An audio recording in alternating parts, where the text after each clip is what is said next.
Greetings everybody, coming to you from my 2012 Mercedes-Benz S350 Bluetec.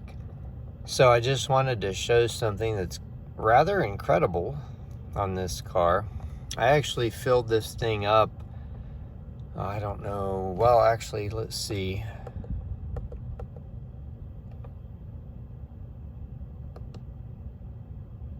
At least 100 miles ago. Now what I did find was that I was actually able to squeeze 4 gallons in after the thing shut off. So this is the most I've ever been able to squeeze into a diesel after the fuel kicks off. The second most was my cruise diesel. I used to be able to put 2.5 gallons in there.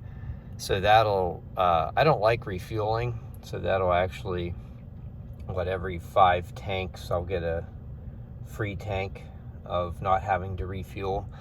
But anyway, I wanted to just show the range, 714 miles to empty. Now that may change, that may still grow.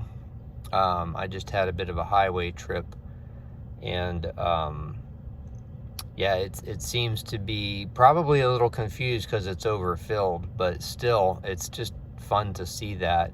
So it took 24 gallons, so presumably if I could get overall say 35, well, can't do the math in my head, but even at 30, 246, that's over 700 miles. So yeah, I think actually that is a realistic number of how far you could go on a tank. I just thought I'd share that for those of you who are interested.